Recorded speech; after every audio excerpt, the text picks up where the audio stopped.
cuando el corazón nos sirve. Vemos el corazón como aquel objeto rojo que regalas en San Valentín.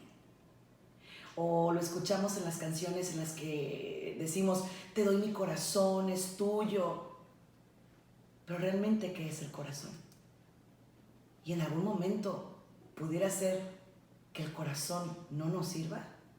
El día de hoy, quédate conmigo, tengo un invitado especial, el doctor Alfredo Castañeda, que nos va a hablar de cuando el corazón no sirve. Hola, ¿qué tal? ¿Cómo estás? Espero que muy bien, me encanta estar contigo como todos. Este episodio es muy especial. ¿Por qué? Porque de pronto conocemos personas que se quejan de todo. Y me incluyo, yo creo que a veces hay días que andamos bajoneados, nos sentimos mal, sentimos que la vida nos pega en la cara y si pudiera nos cerraba la puerta. Pero el día de hoy yo quiero platicarte una historia impresionante. Una persona que literal ha sido un guerrero de vida. Y quiero que, aunque yo te platique muchas cosas, él te va a platicar qué pasa física, emocional y espiritualmente cuando el corazón no sirve. Es mi gran amigo, el doctor Alfredo Castañeda, que está conmigo en este podcast. Y quiero invitarte a que no te vayas y que lo escuches conmigo. Alfredo, ¿cómo estás? Sandy, muchísimas gracias por la invitación. Pues yo encantado de estar de regreso aquí contigo en esta nueva, ¿cómo se podría decir? Etapa, ¿verdad? Sí. Etapa de tu vida y obviamente pues encantado de estar aquí. Alfredo, yo siempre que traigo un invitado a este espacio, que este sí es mío, porque te explico. Aquí yo le digo a la gente, aquí no hay de que 3, 2, 1, al aire, ¿no? Aquí es mi espacio y digo lo que se me hincha el ombligo, ¿no? Entonces, por eso me encanta, porque puedo ser yo completamente, porque esta es mi casa, este es mi espacio, este es mi lugar y te doy la bienvenida. No, muchísimas Entonces, gracias. a ver, Alfredo, yo sé que eres un médico naturópata. Correcto. Sé que tienes tu formación académica, pero a mí me interesa más tu formación de vida. Sí. ¿Qué pasó en esa vida para que hoy seas un excelente mentor? ¿Qué tuvo que haber pasado para que de pronto hoy estés aquí conmigo contándonos una historia? Híjole. La historia es larga, primero que nada, ¿no?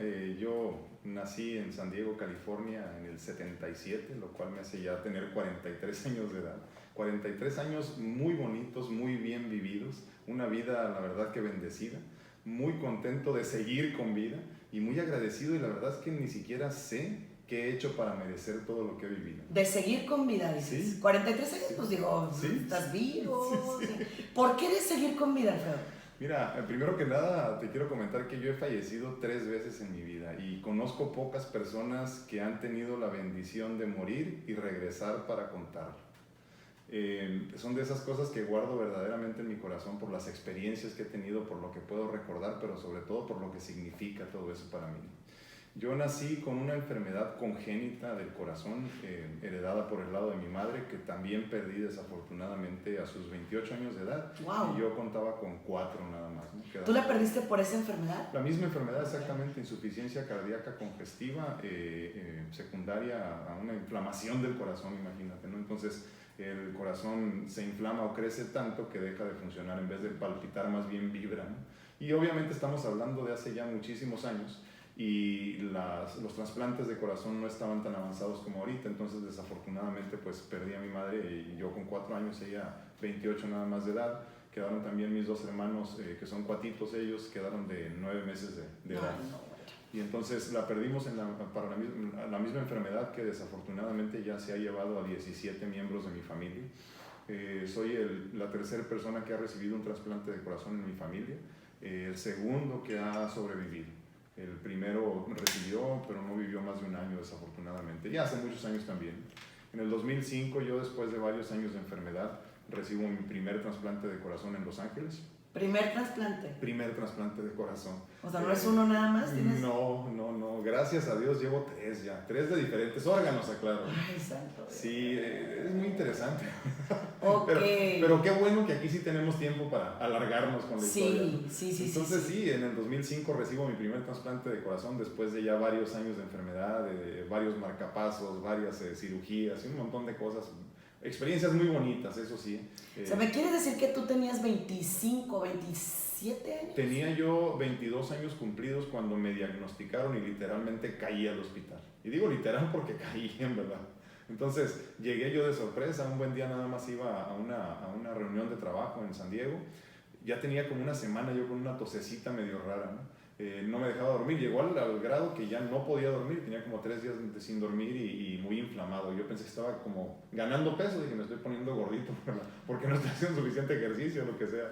Y entonces no, me di cuenta que en realidad estaba reteniendo líquido, obviamente en ese tiempo no sabía qué significaba. La realidad fue que me paré más a fuerzas porque ya no pude seguir manejando, entonces me detuve en el hospital. Obviamente a los 22 años no te imaginas tener algo así, a pesar de que ya en mi familia había el historial, ¿no? Y me detuve en el hospital y en ese momento cuando llegué me hicieron algunos estudios, entró, recuerdo así clarito, llegó la doctora y me dijo, Alfredo, ¿tienes problemas con el corazón? Y le dije yo, pues lo más seguro es que sí, pero ahorita no puedo respirar, le dije.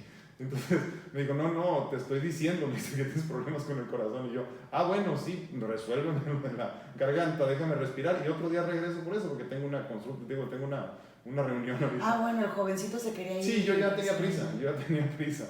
Y me dijo, no, andas mal. Yo solo recuerdo que en ese momento me desplomé literalmente, me desmayé, perdí el conocimiento, ya cuando desperté ya me estaban canalizando y me dijeron, Alfredo, tuviste un infarto, te vas al hospital. Y llegó la ambulancia. ¿Infarto a los 22 años? A los 22 años de edad, increíblemente. Dios santo. Obviamente ya mi corazón estaba muy cansado, ¿no? Creo, fíjate que después de pensarlo mucho, creo que el gran problema fue que mi familia no quiso pensar en la posibilidad de que alguno de los hijos de mi madre tuviera la misma situación. O sea, lo evadieron un poco. Lo evadieron, pero totalmente. Yo hace poco me acuerdo que confronté a mi padre y le dije, oye papá, le dije, yo no me acuerdo nunca que alguien me haya dicho a mí que mi mamá falleció. O sea, nadie. Yo nada más un buen día la vi que se la llevaron porque tuve la oportunidad también de verla fallecer desafortunadamente. Y es el único recuerdo que tengo de mi madre, ¿no? Entonces yo le decía a mi papá que yo no me acordaba que en algún momento me hubieran ayudado a cerrar ese círculo. Y entonces me dijo, sí, yo creo que en algún momento te dijimos, mientras caminaba y se iba, ¿no? Entonces lo agarré del brazo y le dije, no, a ver, ven, dime por favor si en algún momento tú te acuerdas específicamente que me dijiste que mi mamá falleció. Me imagino que sí, dice. Entonces como que se quiso ir, después de 30 y tantos años le vi sus ojos llorosos una vez más y mejor lo solté. Porque entendí que hasta la fecha no ha podido terminar de trabajar con eso. Entonces, son de esas situaciones de la vida que solo cuando las experimentas las comprendes, ¿no? Y entonces creo que lo más seguro es que yo tenía ya el problemita de siempre, porque siempre sentí los síntomas, ya sabes, las arritmias y el dolorcito en el corazón y ese tipo de síntomas, así que ahora sé lo que significan, pero en ese tiempo pues simplemente eran parte normal de mi diario vivir de un niño de 5, 6, 7 años, ¿no? Y entonces, ¿cómo le cambia la vida a un joven de 22 años que tenía una junta de trabajo y que de pronto llega al hospital, pierde el conocimiento y le dicen que el corazón ya no sirve? O sea, por eso el nombre de este podcast. Te cambia la vida por completo, ¿no? Es un giro de 180 grados. Yo era una persona totalmente independiente, tenía ya varios años viviendo por mi cuenta, tenía, gracias a Dios, muy buen trabajo, no tenía problemas económicos, yo pensaba que no tenía problemas, ¿no? Y un buen día me dicen, ya no te puedes valer por ti mismo, me llevan al hospital, estuve 10 días ahí, literalmente me sacaron del hospital para mandarme a la casa a morir. Me dijeron, estás muy mal, ni siquiera soportas la espera para un trasplante de corazón. Me mandaron a la casa a morir, en esencia. Regresé, mi papá me recibió en su casa y ahí me cuidaron, me tenían que bañar. Mi esposa, mi novia en ese tiempo, que ahora es mi esposa, me bañaba, me alimentaba todos los días porque yo ya no podía ni con el peso de la cuchara. Oye, ¿qué onda? O sea, de que primero te veía todo galán, todo guapo, todo, y de pronto, báñame. Sandy, yo me gané la lotería. Sí, yo me gané la lotería cuando conocí a esta mujer que ahora es mi esposa, ¿no? Ya vamos para 16 años de casados y 27 casi de relación desde que empezamos de noviecitos de manita sudada, ¿no? Y ha sido una gran bendición para mí. Yo digo siempre que es mi piedra angular y mi roca en la que me levanto, ¿no? Cada que voy a caer. ¿Por qué? ¿Qué tiene esa mujer? No, que no tiene. Así, mira, para empezar es mi doctora de cabecera, para empezar, ¿no? Y después de eso ha sido mi compañera en todo este proceso. Fue muy interesante al principio, ¿no? Cuando empezó toda esta situación, obviamente, cuando verdaderamente amas a alguien, lo primero que quieres es entregarle su libertad. Entonces en ese momento yo entendí lo que me estaba pasando, dije, igual si sobrevivo esto es para siempre, y si no sobrevivo pues qué tristeza que me vea morir. Yo la invité a pasar a salir, como dije, no, pase usted y salga, por favor. Así, o sea, si es tan amable, sí, deje el lugarcito porque sí, me voy a morir. Sí, salga de la relación, por favor. Obviamente no me hizo caso, yo le decía, tienes tiempo de hacer tu vida con alguien que pueda estar contigo bien, que no te limite en tu crecimiento académico, espiritual, de la vida misma, ¿no? Y no sé cuántas veces se lo dije y no se iba, ¿no? Todos los días regresaba, venía ya de la universidad estudiando medicina y todos los días llegaba después de la escuela. Oye, los papás, ¿qué onda? Se entregaron por completo a su decisión.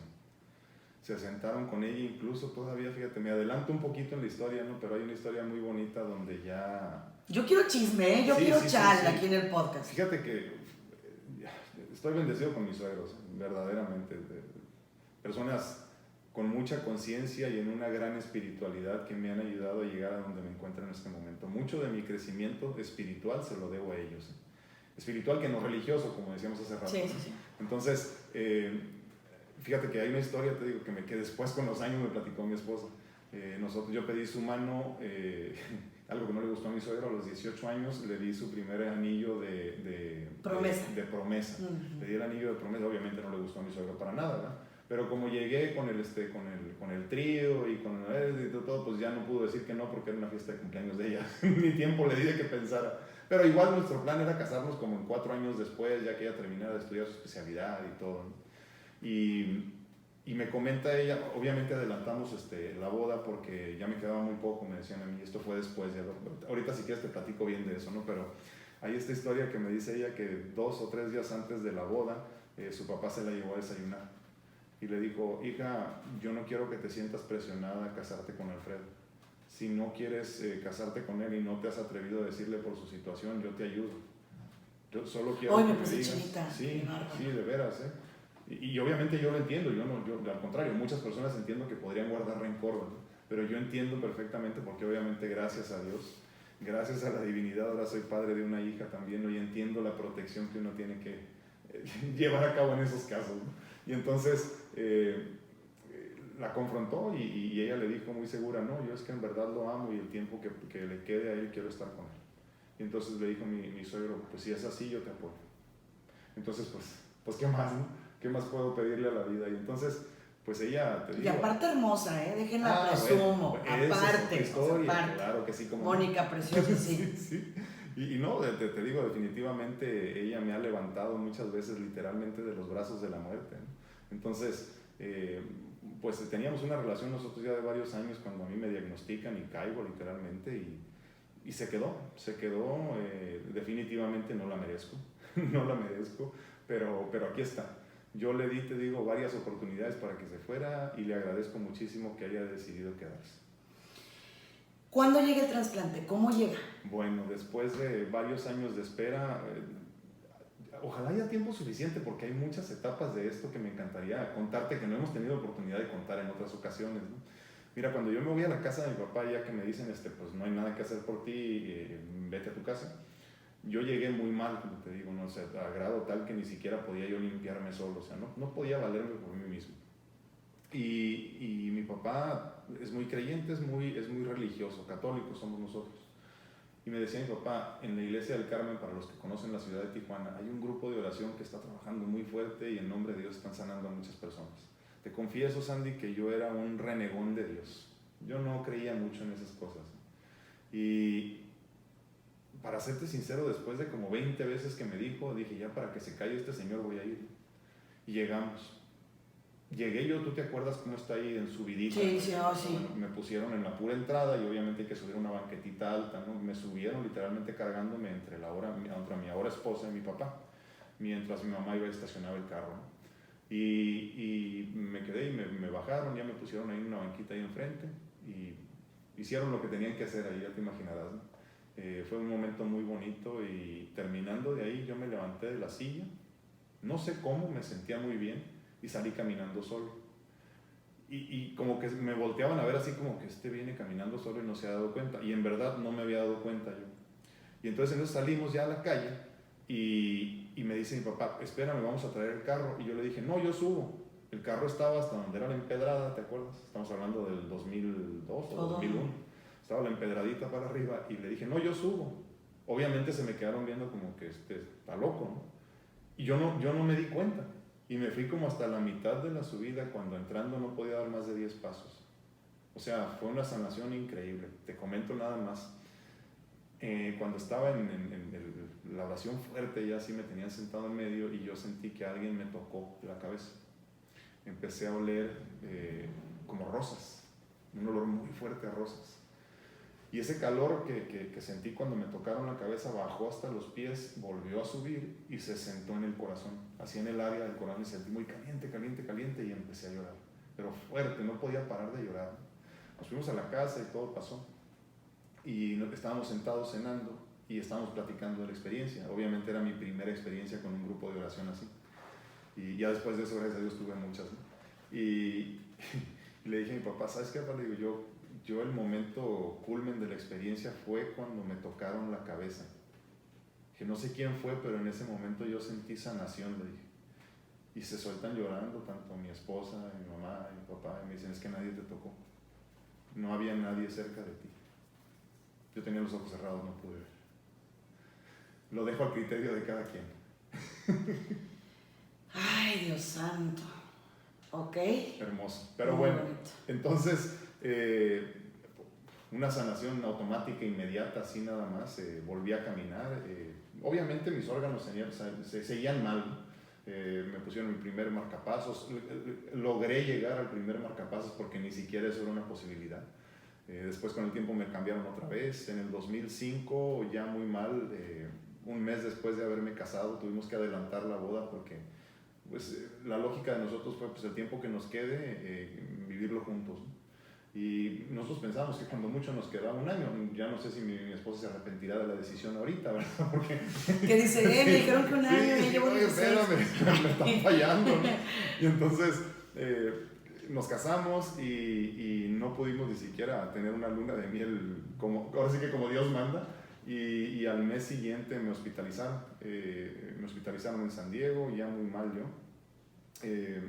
Esperaron un tiempo a estabilizarme un poquito y en una de esas tuve mis primeras experiencias cercanas a la muerte, por llamarlas así, ¿no? Donde ya pude ver ese famoso túnel y todo ese repaso de sí existe. Entonces, así sí existe. Sí existe, y esa paz que te dicen que se siente, sí se siente, y no hay nada que se parezca a esa felicidad, de veras. Y mira que yo he tenido muchas oportunidades de renacer, nada se parece a esa paz, a esa tranquilidad, a esa luz que es muy blanca pero no encandila. Olvídate. Pero bueno, entonces... ¿Y por qué te moriste? O sea, ¿qué pasó? Fíjate, fue muy chistoso. Desafortunadamente, cuando tienes problemas de corazón retienes mucho líquido, entonces hay que tener mucho balance en los líquidos. Obviamente te tienen que dar también diuréticos para que estés excretando el exceso de líquido, pero en esta salida de líquido se van también muchos minerales, sodio, potasio, calcio, todo esto, ¿no? Entonces hubo un desbalance de potasio que se le fue de las manos a los médicos. Entonces me estaban cambiando de un cuarto a otro cuando dijeron, ya está bien, vamos a pasarlo a un cuarto normal. Me sacaron de cuidados intensivos.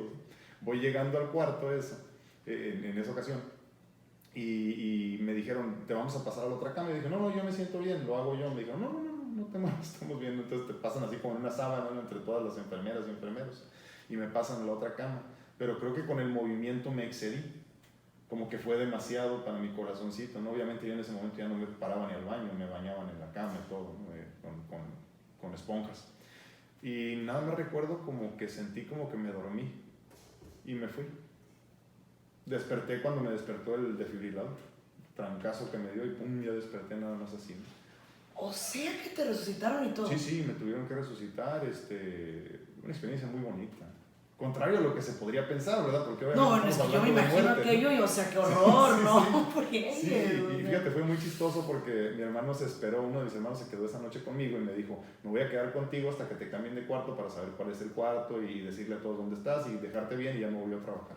Exactamente cuando se fue cuando sucedió, ¿no? Fue muy interesante porque no le pude platicar a nadie la experiencia hasta la tarde, ¿no? Pero esto ya fue, te digo, en espera de estabilizarme para poder transferirme a Los Ángeles, donde se iba a llevar a cabo el trasplante, o al menos la espera para el trasplante, ¿no?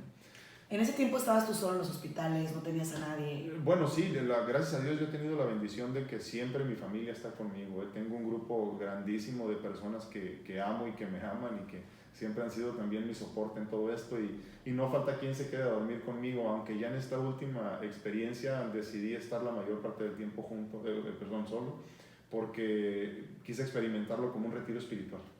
Y entonces me permitieron la mayoría de mi familia vivirlo solo y fue la verdad que una bendición. ¿Qué aprendiste? ¿Qué viviste? Mira, primero que nada yo me impuse una meta precisamente de lo que platicamos hace rato, ¿no?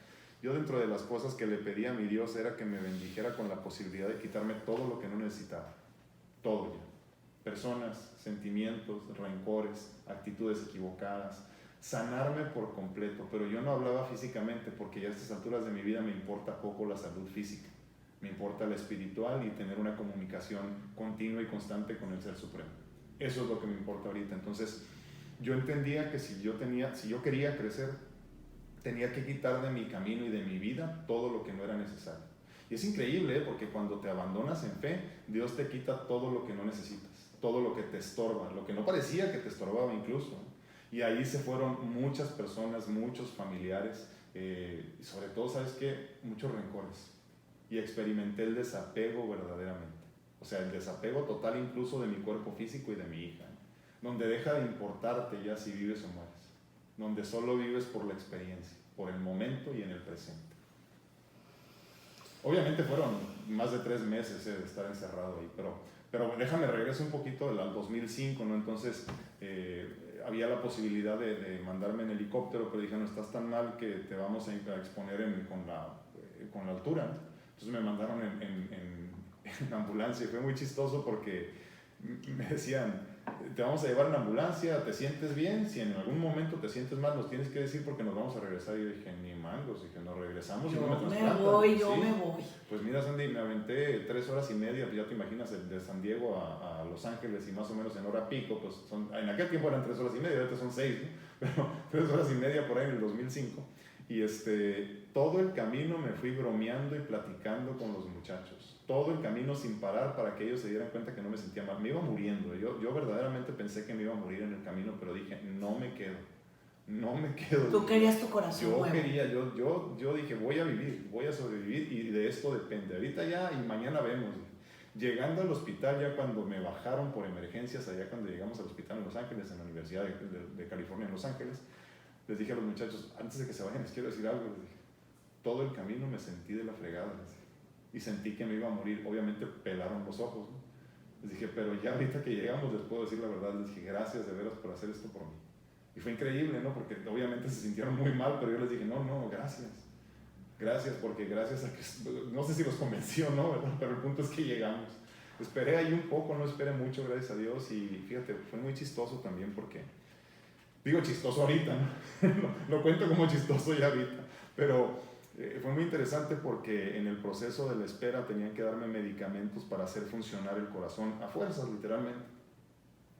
Entonces trataban de darme medicamentos a los que yo respondiera adecuadamente, pero no encontraban ninguno. Entonces me estaban cambiando todos los días medicamentos hasta que daban con uno. Solamente funcionó uno, pero ese medicamento no lo podías usar más de 7 días porque se empezaba a convertir en cianuro en la sangre. Entonces me dijeron, aquí hay gran problema, no respondiste bien a ninguno. O sea, me ponía mal cuando me empezaban a cambiar, ya cuando llegaba la mezcla mitad y mitad, se me empezaba como a parar el corazón. Era horrible todos los días sufrir y sufrir porque pues sentías que te morías, literalmente, ¿no? O sea, ¿qué se siente como...? Lo que pasa es que, fíjate, es muy interesante porque tu mente, tu ser, todo quieren seguir vivos y el cuerpo ya no da. O sea, simplemente ya no da, ya no responde. Entonces, pues no hay nada que hacer. Encamado, tirado ahí, no te puedes mover, no hay nada que hacer. Y es horrible, pero te enseña mucho el desapego. Te digo, ya cuando llegas a ese nivel donde no te importa ni siquiera morir o vivir porque sabes que estás salvado de todas maneras, es lo de menos. Pero obviamente en ese tiempo no lo comprendía. Te aclaro que yo soy una persona completamente distinta ahorita a la que era en el 2005, más en el 2002, ¿no? Que creo que estaba muy equivocado, pero igual ya platicaremos de eso, ¿no? Yo perseguía otras cosas, vamos a decirlo así. Y entonces me dijeron, ¿sabes qué? Ya hicimos todo lo posible, si esta semana no logramos cambiarte el medicamento, desafortunadamente no vamos a poder hacer nada. Si no llega un corazón en esta semana, no sabemos ya qué vamos a poder hacer por ti. Antes, voy a entrar ahí en mis creencias religiosas, ahí sí ya. Antes de irse, mi esposa iba y me visitaba los fines de semana nada más porque seguía estudiando ya en ese tiempo. Y entonces me dijo, no se te olvide que el miércoles, si mal no recuerdo, es Día de la Virgen. Yo soy muy creyente de la Virgen de Guadalupe. Creo que por herencia más que por otra cosa. Y me dijo, no se te olvide pedirle un milagro. Y no sé, yo poco dormía ya en ese tiempo, ¿no? Y como a las 3 de la mañana me desperté. Ya no tenía voz, ya no podía hablar. Y como pude, le canté sus mañanitas. Le dije, Virgencita, ahí te encargo, acuérdate de mí, ¿no? Le dije, tienes 3 opciones nomás, obviamente yo dándole órdenes, ¿no? Y tienes 3 opciones, le dije, o me arreglas mi corazón, o me cambias mi corazón, o ya llévame, porque yo ya no quiero ver sufrir a mi familia. Yo no sé cómo, la divinidad escucha, ahora lo entiendo. El domingo de esa semana, el último día, llegó el corazón. A las 12 del día ya entró una enfermera con lágrimas en los ojos y diciendo, Alfredo, llegó un corazón para ti. Así, de no creerse, de último momento. Así. ¿De quién era el corazón? Fíjate que buscamos a la persona, solo sabemos que tenía 23 años, si mal no recuerdo. La familia se perdió, no pudimos dar con ellos. Y ahora, cuando me trasplantaron esta segunda ocasión, a los 3 días de que salí del hospital, como los estuve busque y busque por medio de la asociación, de la fundación que se encarga de esto, les dije, quiero conocerlos antes de que me trasplanten, porque me van a quitar ese corazón. Y obviamente pues sigo siendo en esencia el mismo, ¿no? Pero me hubiera encantado conocerlos todavía con el corazón de su ser querido, porque aparte ese corazón pues me dio muchas bendiciones. O sea que tú tienes 2 trasplantes de corazón. 2 trasplantes de corazón. 2 corazones diferentes has tenido. 2 corazones, bueno, 3 con el que nací. Ay, no, bueno, tú sí de veras, o sea, yo pensé que era 1 y 2 de... 2 y 1 de hígado, gracias a Dios. Estamos en el proceso de sanar el riñón y gracias a Dios vamos bien, pero ese te lo cuento más tarde si quieres. Entonces, sí, la familia se perdió, no pudieron... O sea, tú no te conformas con un corazón. No, yo voy por todos, yo voy por todo. Al rato me van a cambiar hasta los dientes, así como Luis Miguel, ya sabes. No, y entonces fíjate que lo chistoso, ¿no? Ya una vez que me trasplantaron esta vez, a los 2 o 3 días, dice mi esposa que llegaron las personas, le hablaron, de los de la fundación y le dijeron, encontramos a la familia y si quieren conocerlo, pero pues ya me habían trasplantado y luego se nos vino todo esto en lo que yo me recuperé, luego la pandemia y todo, y pues no he tenido tiempo. Y eso fue en el trasplante del 2005, ¿no? Entonces me trasplantan, todo muy bien. A mí siempre me ha gustado correr, me gusta mucho andar en bicicleta y todo, y obviamente pues tenía muchos años que no lo hacía, ¿no? A los 3 meses corrí mi primera carrera de 5 kilómetros, iba muy bien, ya muy bien. Como al año me empiezo a sentir mal otra vez, raro, algo no estaba bien, ¿no? Muchas diarreas, muchas temperaturas y cosas así. Tuve algunos problemitas de rechazo, que es muy común en el primer año. Y o sea, que tu cuerpo quería rechazar el corazón. Sí, es muy común porque en el primer año casi te dedicas nada más a como acomodar las dosis de los medicamentos antirrechazo. Entonces es muy común que haya rechazo del órgano trasplantado en el primer año sobre todo. Puede ser en cualquier momento, aunque tengas 25 años, pero es mucho menos factible. Entonces el primer año siempre es como el primer round de reconocimiento en el box, imagínate así, ¿no? El primer año es como de reconocimiento en el que te acostumbras a tu nuevo órgano y tu corazón obviamente empieza a funcionar como debe. Entonces yo me empecé a sentir mal y ya había pasado el primer chequeo, la primera biopsia del corazón y me dijeron, no, es que todos los estudios de sangre salen bien. Se pasaron 3 años y a los 3 años a la fecha de mi trasplante me dicen, después de una biopsia y unos estudios ahí de cateterismo, me dijeron, Alfredo, la mitad de tu corazón ya no sirve. Y yo dije, es que les dije, me sentía mal, se nos fue de las manos desafortunadamente y me dijeron, pues calculamos que te quedan 6 meses, 1 año de vida, vamos a ponerte en lista otra vez, vas a pasar por todo el protocolo y si todo sale bien, pues te vamos a poner en la lista y más o menos ahorita estar en la lista, más o menos te toma entre 3 y 4 años recibir un trasplante. ¿Y a ti te quedaban 6 meses? 6 meses, 1 año cuando mucho. ¿Y qué onda? Es una pregunta muy, perdóname, muy tonta, pero adelante.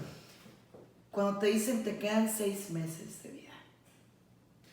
Fíjate que ya me lo habían dicho antes, ¿no? Ya me habían dicho, pues así como estás, cuando mucho te quedan 6 meses, en la primera ocasión en la que me diagnosticaron, ¿no? Y me pronosticaron 6 meses.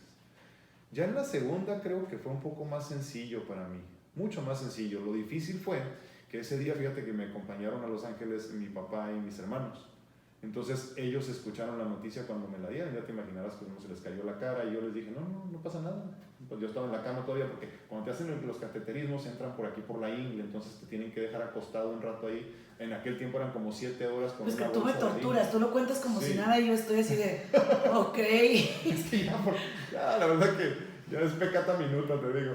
Pero sí, en ese tiempo te ponían unas bolsas entre 10 y 15 libras de arena sobre de la pierna para que no te desangraras, porque pues obviamente entran por una arteria y te tienen 7 horas ahí acostado en una sola La gente posición. tiene que verme, yo estoy así de, no, güey. Falta la cámara, te digo, hay que decirle aquí al señor Elliot que nos ayude con eso. Entonces, en aquel tiempo, ahorita son nada más 4 horas y te pone una prensita muy cómodo, pero en aquel tiempo pues, ahí estuve y en lo que salió el cardiólogo a dar la noticia y todo, fíjate que fue muy bonito para mí en realidad ese momento, porque ahí entendí que ya estaba creciendo en conciencia, que ya era más maduro en general, ¿no? Llega el doctor y me da la noticia venía desencajado, así como decimos, ya a veces con la cara larga, ¿no? Así. Yo dije, no, aparte, como en el proceso de la minicirugía esta, yo me di cuenta que tardaron mucho. Y ya cuando empezaron a tardar mucho, yo más o menos ya le sé los tiempos a todo, dije, esto no se ve bien, dije, algo está mal. Obviamente no me dijo nada el doctor, me dijo, ahorita nos vemos allá afuera, te platico cómo nos fue. Ya le vi la cara larga, ¿no? 1 hora, cuando mucho 2 después, fue cuando salió nos da la noticia, ¿no? Pues mis hermanos obviamente se desencajaron también y lloraron, mi papá también muy preocupado. Yo les dije, espérame, no hay nada, hay que llorar aquí. ¿Qué hay que hacer? Le dije al doctor, de veras, así como te lo platico. Porque luego la gente piensa que le echo mucha crema a los tacos y no es así, así fue. Yo le dije, ¿qué hay que hacer? Que digo, ¿cómo vas a mentir con eso, no? No, O sea, claro, y además, como luego uno dice, no me ganes nada. entonces le dije, ¿qué hay que hacer, doctor? No, pues hay que ponerte en la lista. Ok, perfecto, ponme. ¿No lo quieres pensar? Le dije, pues, ¿qué tengo que pensar? Quiero seguir vivo.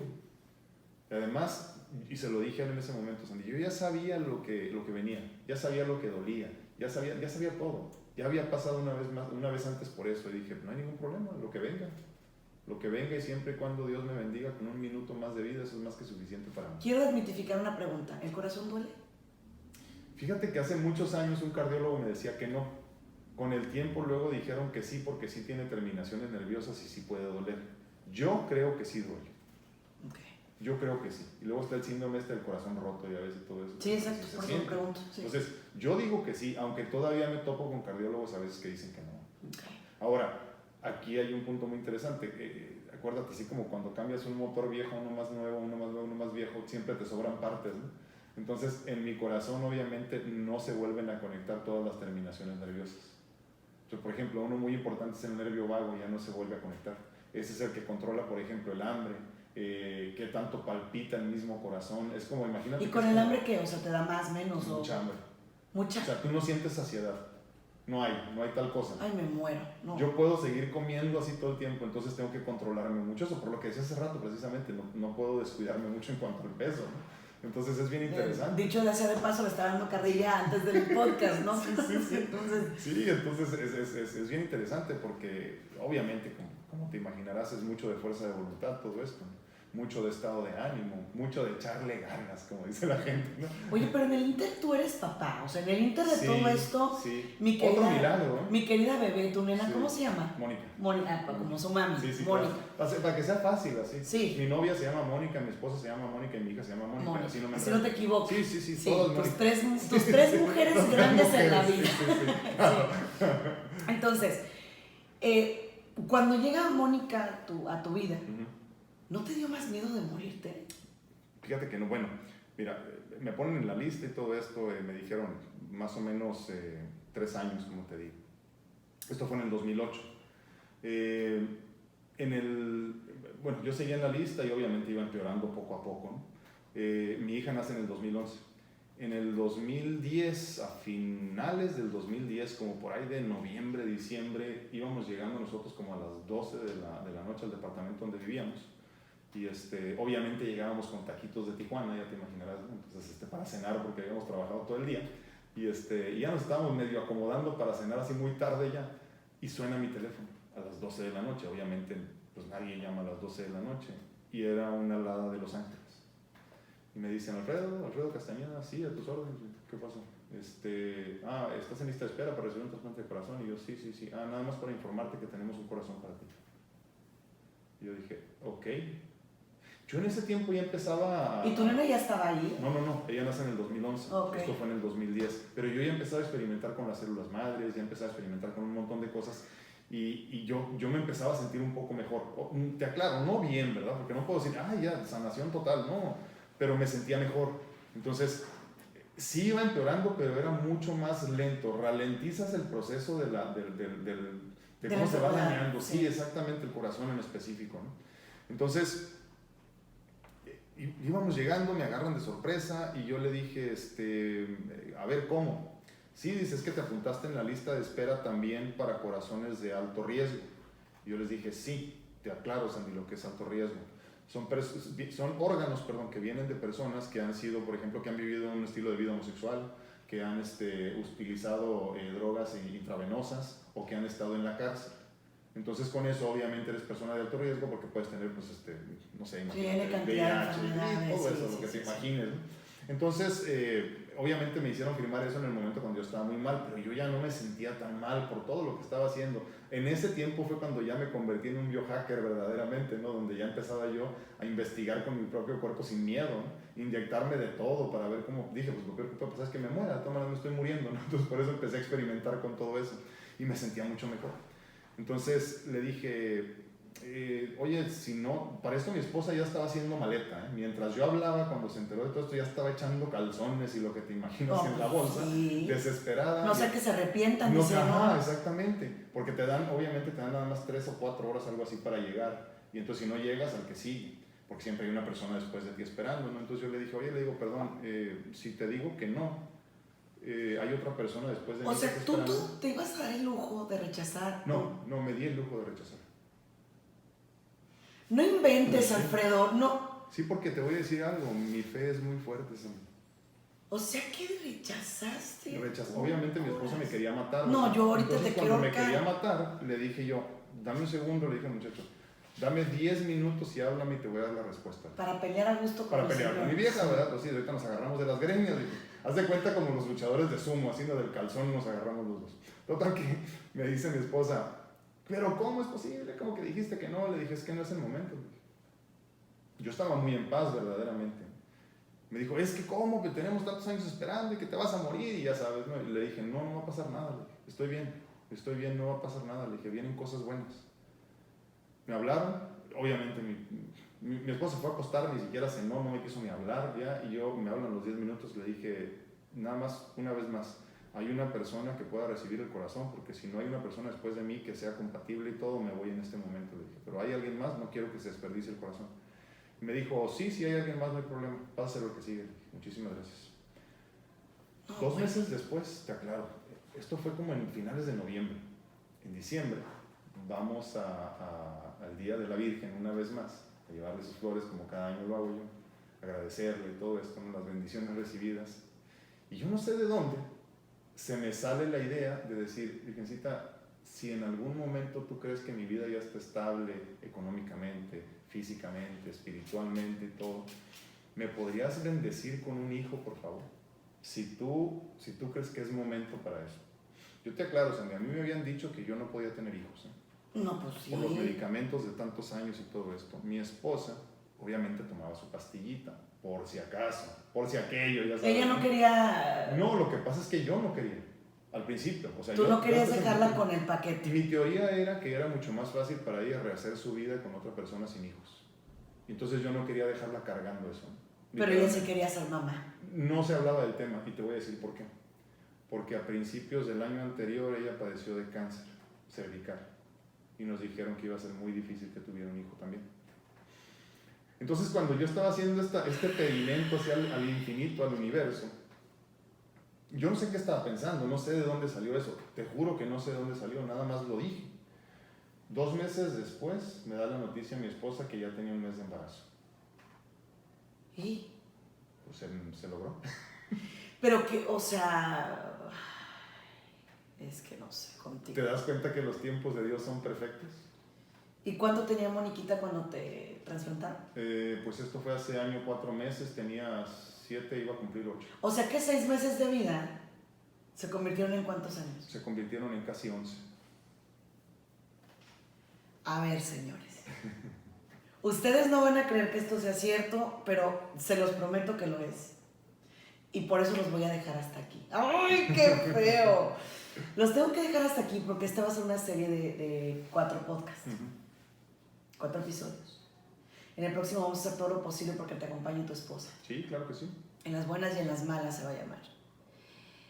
Pero yo quiero que tú me hagas un resumen para todas las personas, sobre todo ahorita en un tiempo tan complicado, que están diciendo la vida apesta, ya perdí toda ilusión, todo sentido, ¿no? Que en la psicología, en logoterapia decimos que cuando pierdes el sentido de vida, pierdes la vida. Cierto. Realmente. Una persona como tú, que, o sea, realmente, perdón, pero tú duermes con tu testamento bajo de la almohada, bro, Sí, o sea, sí, literal, sí, ¿no? Totalmente. Entonces, ¿qué les dirías o qué nos dirías a todos aquellos que vivimos la vida como si nunca nos fuéramos a morir? Híjole, va a estar muy difícil hacerlo en corto, pero déjame empezar por decirte esto. Yo creo que todo en la vida se define por medio de la gratitud. La gratitud es la llave maestra que abre la puerta hacia todas las bendiciones. Cuando tú eres consciente de lo que tienes en el día a día, la divinidad te llena de más bendiciones y no tienes que pedir nada, simplemente llega, primero que nada. Segundo y muy importante, creo yo que nos falta en ese proceso de agradecer, ser conscientes de todo lo que tenemos mucho más allá. Fíjate con lo que yo me encuentro muchas veces. Las personas me dicen, obviamente tú estás muy agradecido, pues mira todo lo que te han dado. ¿Sigues vivo, no? Pues claro que sí, y sí es cierto, ¿eh? Debo de estar muy agradecido por todo esto. Pero tú que no has recibido los trasplantes que yo he recibido, que no has sangrado como yo, que no te han hospitalizado las veces que yo, que no has dejado tu vida de lado, que no has perdido todas tus finanzas por seguir vivo, que no las has perreado verdaderamente, no tendrías que estar de rodillas agradeciéndole a la divinidad 24 horas al día. ¿No deberías tú estar mucho más agradecido que yo por lo que tienes y que no te ha costado esfuerzo? Este no es un día más de vida, este es un día menos. Eso es lo que quiero que recuerdes. No es un día más, este es un día menos de vida y de ti depende hacerla rendir, valer y que tenga sentido. Y también depende a quién impactas, ¿no? Claro, es que la vida se trata de eso. O sea, fíjate que nos vamos a alargar, ¿verdad? Pero es que a nosotros nos encanta la platicadera, o sea, ¿cómo te lo explico? ¿Verdad? Fíjate que cuando tú recibes un trasplante, sobre todo de corazón, que luego hasta los cardiólogos te dicen, porque ya ves que luego, como dice el comediante mexicano, ¿no? Se sienten paridos por Zeus los cardiólogos, ¿no? Entonces, te dicen, no, acabas de recibir el trasplante más difícil que se puede hacer, porque el de cerebro todavía no se puede, ¿no? Y así me lo dijeron varios, ¿no? Y es cierto, o sea, no es mentira. Entonces tú sales con esta energía, con este ego, con estas ganas de vivir y dices, a huevo tengo que cambiar el mundo. Sí. O sea, no manches, yo tengo un don ahorita que olvídense, con tocar a la gente voy a sanar, ¿no? Y sales así, te lo juro, sales así con esas ganas de puta, no manches. Luego te das cuenta que no. Que es igual, Sí, que sigue siendo la misma sigue siendo persona. La misma persona llena de unas cuantas virtudes y muchos defectos, ¿verdad? Pero luego me di cuenta de algo muy importante. No se trata de cuántas personas toques en la vida, sino más bien que a la persona que alcances a tocar verdaderamente le cambies la vida. Y entonces ahora dedico mi vida a tocar uno por uno a las personas, verdaderamente, tomándome el tiempo. Y eso que decías hace rato, creo que retumba mucho en mí. Esto de cuando das un servicio, sobre todo como en tu caso, verdaderamente hacerlo de corazón. Sí. Tomarte el tiempo para hablar con las personas, porque todos necesitamos que nos escuchen. Para sentirlo. Exacto. Yo creo que esa es la parte, sentir a la gente. Exactamente. ¿No? Y fíjate, lo interesante es que ahora me doy cuenta que incluso hasta por internet se puede hacer eso, ¿no? Entonces, es muy interesante, pero ahora entiendo que es bien importante conectarte con tu misión de vida. Oye, Alfredo, y bueno, independientemente que va a ser una sesión de los podcasts, una serie de podcasts, pero ¿dónde la gente puede localizarte? O sea, ¿dónde la gente, déjeme presumirlo, él es un excelente mentor, trabaja con personas que están buscándose, o sea, que de pronto quieren encontrar ese hilo negro, por decirlo de alguna manera, ¿no? Y ojo, o sea, no tienes que ser una persona que está enferma, porque de pronto, qué triste, pero cuando tú te crees muy sano, no buscas ayuda. Es cierto. Eres prepotente, eres ególatra, eres inconsciente. Sí. No, o sea, cuando estás sano es cuando ocupas ayuda para mantenerte así. Claro. Ahora, es médico naturópata, como lo mencioné. Sí. Entonces, ¿dónde te puede localizar la gente? Lo más sencillo es en redes sociales, obviamente. Ahí estoy todos los días compartiendo mi vida y mi sentir. En redes sociales, en Instagram, en YouTube, en TikTok, en Facebook y en el podcast también ahí me pueden encontrar. Alfredo Castaneda. Dr. Alfredo Castaneda. Dr. Alfredo Castaneda. Sí. Ahí lo pueden encontrar. Y bueno, esta serie de podcast yo le voy a llamar así tal cual, los golpes de la vida no te cambian, te transforman. Me gusta. ¿No? Porque te ha pegado. Sí. O sea, no hay que ser, de pronto la gente, ay, qué bonito. No está bonito. No, sí, sangras, O sea, no está padre, está feo. Bastantes. Lloras, te lastimas en el sí, proceso. sí. Entonces, Pero está ¿sabes feo. qué? Te encuentras contigo mismo en el camino. Así es. Y olvídate. Entonces, Cuando ya te encuentras contigo mismo es otra historia. Eso, es el tercer podcast, Sí. que ni les adelantes nada, porque no. Ahorita es para que te conozcan, Sí, para que claro, más o menos claro. sepan que no eres un vendedor de humo, que no eres una persona que viene así a decirles cosas lindas, Sí, sino que eres una persona con una historia de vida sí, que compartir. sí. Familia, hasta aquí los voy a dejar. Yo espero que si tú tienes un familiar o tú mismo eres alguien que se queja y se queja y se queja, compartas este podcast. Porque aquí descubres que eres una persona muy bendecida, un ser humano con todo el potencial. ¿Qué estás haciendo? Porque yo siempre les digo que tenemos en nuestro corazón y en nuestra mente dos fuerzas, la constructiva y la destructiva. Y de nosotros depende cuál usar. Cuando mientes, cuando engañas, cuando lastimas, cuando hieres, te estás yendo por el lado equivocado. Pero cuando construyes, cuando tocas, cuando eres bueno, cuando eres noble, estás caminando por el lado que Dios quiere. Así que este es el podcast que ha nacido para cambiarnos la vida. Y bueno, para mí es un privilegio, Alfredo, que hayas estado conmigo. Gracias a mi esposo Elliot, que está en los controles como toda la vida. Y gracias a ustedes por estar conmigo. Síganme, soy un consultorio al 100% virtual. Soy Sandy Caldera en todas las redes sociales. Y por favor, comparte este podcast porque apenas va empezando. Muchas gracias y bendiciones.